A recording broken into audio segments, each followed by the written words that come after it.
Is it just me, or do the photos that law enforcement released of the person of interest in the Brian Thompson case look like two different people?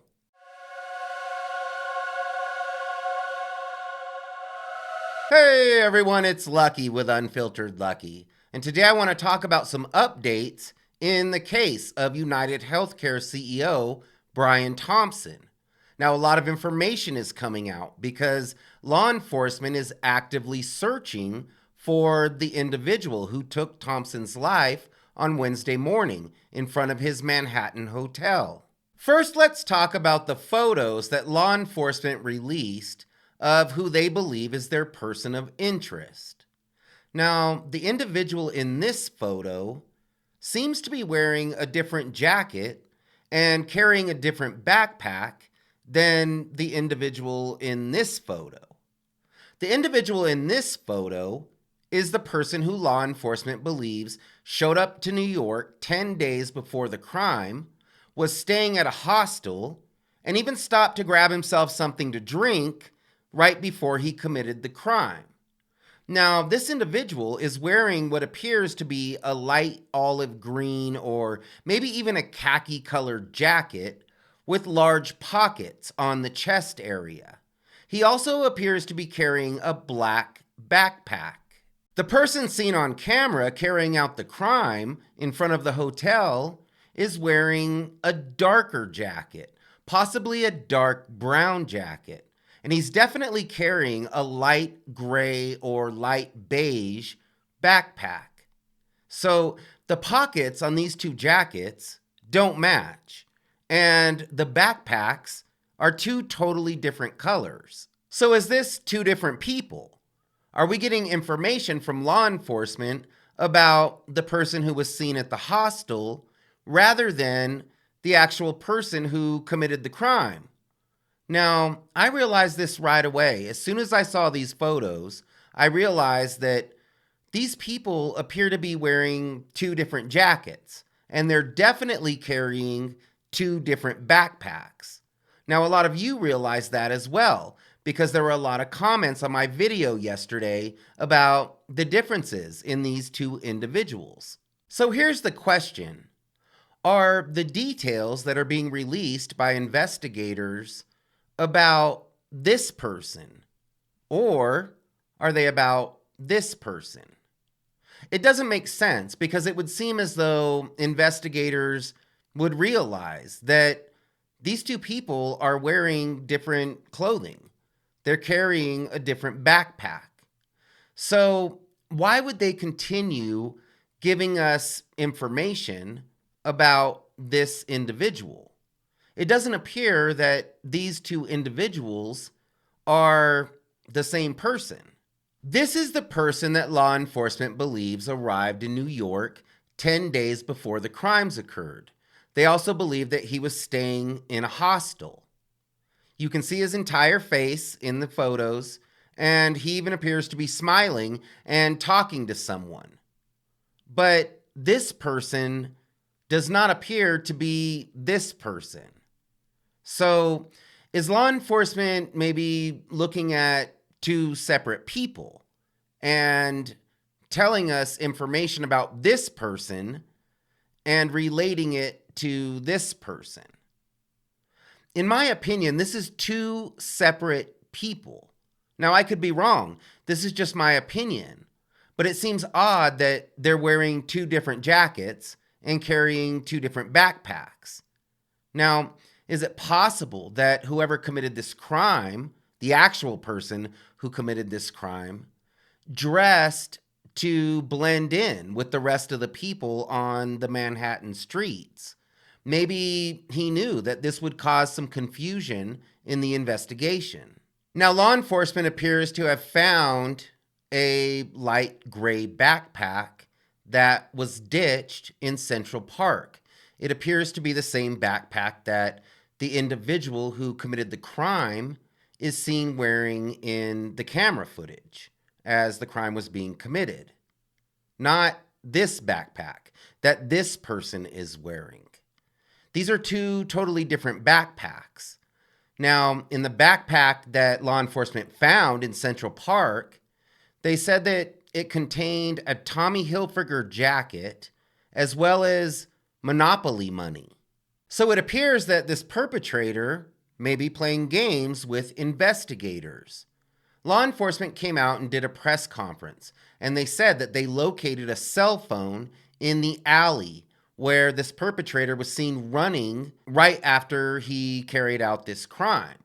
They're processing that now, but it's very possible that whoever committed this crime is leaving breadcrumbs to create confusion in the investigation, basically to lead investigators in circles. This is just my opinion, but I don't believe that whoever committed this crime was just dropping clues for investigators out of carelessness. A lot of people have said that the malfunctions that we see that are happening to the perpetrator's firearm in the video as he's committing the crime are a clear indication that he was an amateur, that he didn't know what he was doing. But I don't necessarily believe that that's true. How many videos have we seen where an individual is firing at another individual and their firearm jams? What normally happens? Normally they run away. But that didn't happen in this case. Now, there's a lot of reasons why a firearm might jam. It could be the ammunition. It could be the feeding ramp. Or, like I said yesterday, in my opinion, I believe that it has to do with the suppressor that was attached to the firearm. Law enforcement stated that they did recover 3 live rounds from the crime scene. So it's obvious that this perpetrator was clearing jams as he was walking toward his victim. Now, anyone can have a malfunction. It doesn't matter how well experienced you are. It doesn't matter how much you know about firearms or the quality of the firearm that you're carrying. Anyone can have a malfunction. They happen.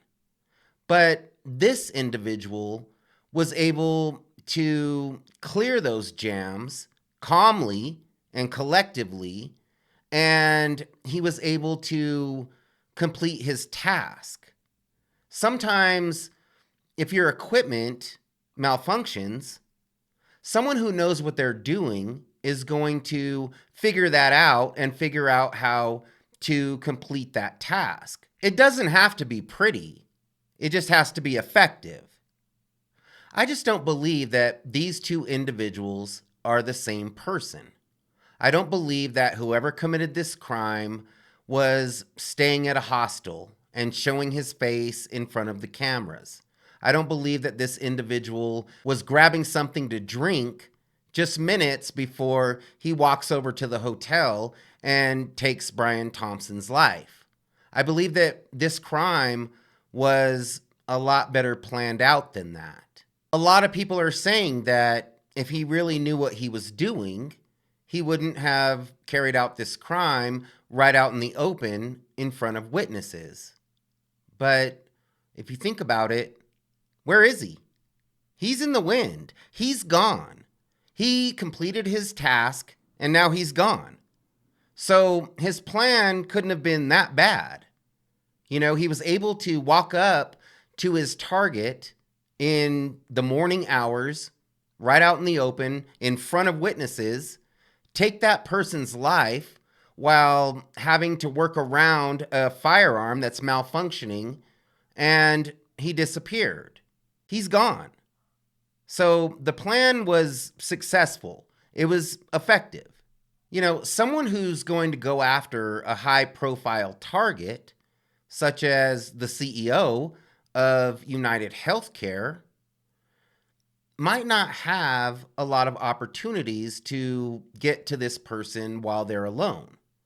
I've heard that Brian Thompson usually has security, but for some reason that morning he did not. And in my opinion, that's when this individual took advantage.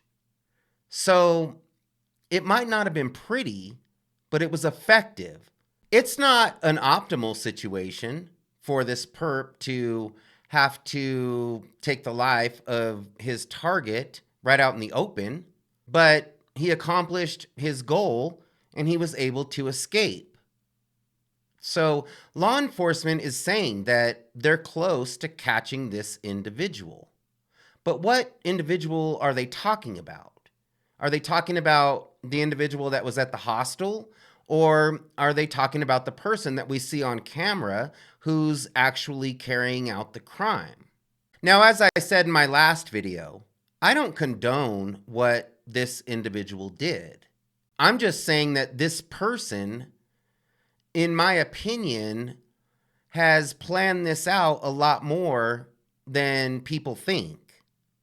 I think that this individual has some tricks up their sleeve. And I'm going to continue to stay on top of this because there's information coming out about this daily. And as I get that information, I'll definitely come on here and pass that along to you. So thanks for hanging out with me today. I really do appreciate it. And if you liked my video, please hit the like button and consider subscribing to my channel. I hope that y'all had a great day. We'll see you next time.